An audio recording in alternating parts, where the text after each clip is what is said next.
Alright, everybody quiet down. Hello, it's me, Professor Brimstone. I'm going to be starting a new series of lessons called Valorant 101 with me, Professor Brimstone.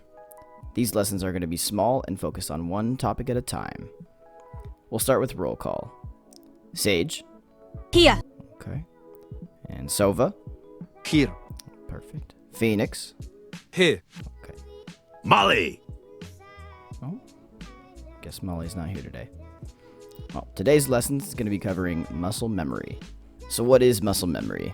Muscle memory essentially refers to implicit motor control.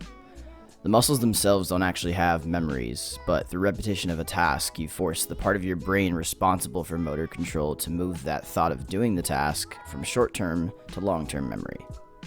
You see, short-term memory is fragile and it can disappear within even seconds sometimes.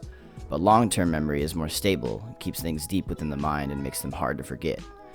Remembering things stored in long-term memory is instinctual and you don't really need to put much effort into it. To better understand this, we can think about flashcards. In school, you may have used flashcards to memorize things like 2 plus 2 equals 4 or 3 plus 3 equals 6. You used repetition to constantly ingrain those things into your head. Eventually, they moved from short-term memory to long-term memory. And then you didn't even have to try to remember the answer to that question, it just came to you. We can apply that same thought process to aiming in a game like Valorant. Through repetition, you can change the process of aiming from something you have to think about to something that just happens instinctually. The best players in the game have committed things like aiming to long-term memory, so flicking to a head takes little to no brain power. This allows them to commit that extra brain power to other things like strategy, rotations, and the economy.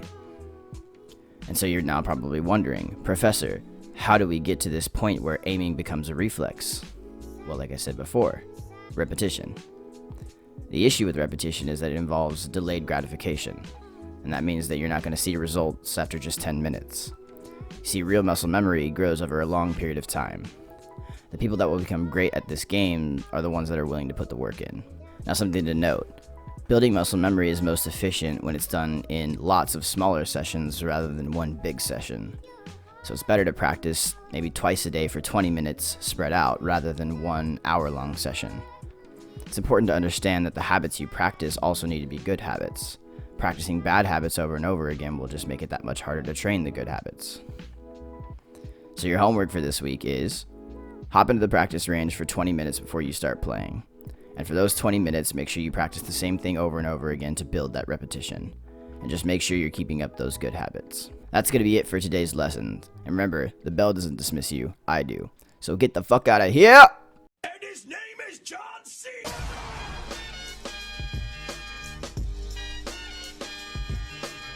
Your time